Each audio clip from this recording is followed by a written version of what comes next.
antara 3 model Vento yang baru dilancarkan, yang 2 menggunakan enjin 1.6 liter multi-point injection, iaitu modern Trendline dan Comfortline. Trendline is baseline model lah, model asas, dan Comfortline ada lebih banyak sikit peralatan dan spesifikasi tinggi sikit. Tapi kedua-duanya menggunakan enjin 1.6 liter MPI. Yang enjin berlainan ialah Highline yang menggunakan enjin 1.2 TSI dan kotak gear 7 kelajuan DSG. Ini memang betul-betul berbeza daripada yang 2 lagi, dan pada pendapat saya yang 2 lagi tu saya ingat tuan-tuan pun dah pernah dengar dia punya review sebelum ni, tukar nama aja. Jadi yang ini banyak perbezaannya daripada yang 2 tu. Dan kalau kita nak kira dari segi kepuasan memandu, sebenarnya saya rasa kalau ada kereta kodok mana pun, cabuk mana pun, kalau diletakkannya, taklah cabuk mana, tapi kereta yang biasa pun, yang boring pun, kalau diletakkan enjin 1.2 liter TSI dan dipadankan dengan kotak gear 7 kelajuan DSG ni, serta-merta kereta tu akan menjadi satu pemanduan yang menarik, kerana kombinasi kuasa TSI dan kelembutan ataupun kehalusan kotak gear 7 kelajuan DSG itu memang sebenarnya mampu meningkatkan kepuasan pemanduan kita.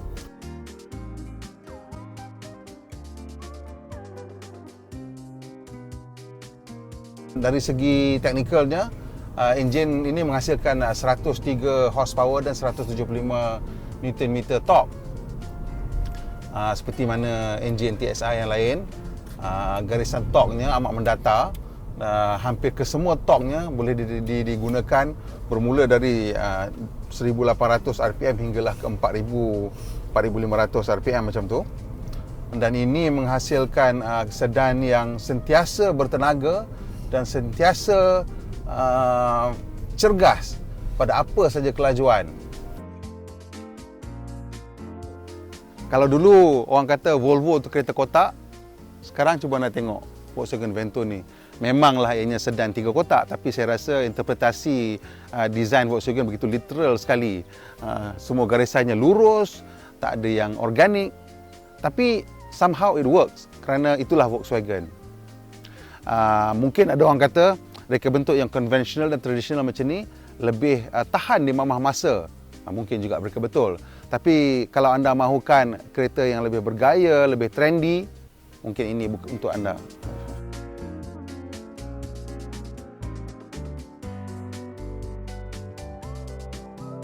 Saya kurang gemar sikit pasal Vento ni ialah suspensionnya agak keras.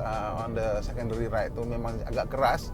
Apabila kita melanggar permukaan-permukaan kecil yang teratur seperti mata kucing di tengah jalan ataupun lubang-lubang. Dan saya rasa ini dijadikan lebih teruk apabila mereka menggunakan tayar berprofil rendah pada Vento 1.2 TSI ini.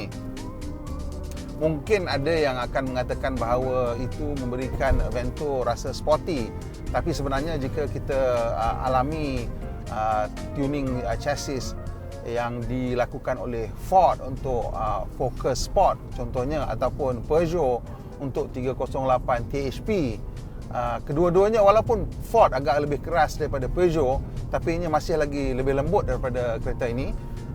Dan Peugeot memang 308 THP mempunyai, saya rasa, talaan chassis yang cukup istimewa kerana ianya amat lembut tetapi mampu memberikan kepuasan pemanduan dan keyakinan kepada kita yang mahukan kenderaan yang agak sporty.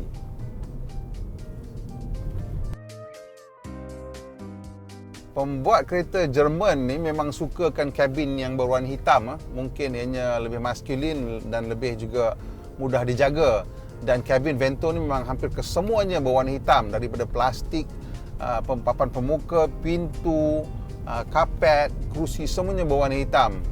Ramai juga yang agak suka dengan warna gelap ni, tapi pada saya kalau boleh diterangkan sedikit dengan mungkin warna kelabu di kapet ataupun di mana-mana kerusi ke, ianya mungkin akan menjadikan kabin ni berasa lebih lapang sedikit dan lebih selesa. Pelik kan? Warna je. Tapi betul, saya rasa warna memainkan peranan yang penting dalam menentukan persepsi kita tentang sesuatu situasi yang kita berada di dalamnya.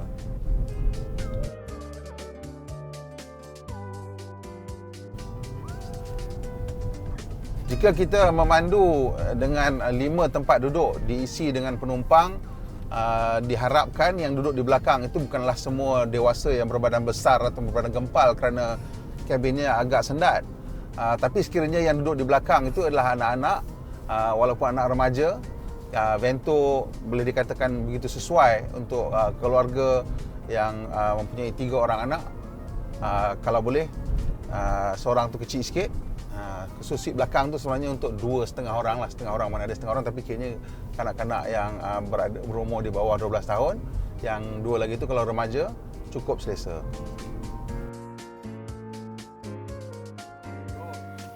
Sebagai pemandu sebenarnya kita tak ada pilihan. Kalau kita mahukan kepuasan, kita terpaksa memilih versi Highline dengan enjin 1.2 TSI. Kerana enjin 1.6 liter multi-point injection yang digunakan dalam Volkswagen Polo dulu, enjin lama, tak bersemangat, gutless, tak ada power. Inilah saja pilihan kalau anda mahukan Vento yang seronok untuk dipandu.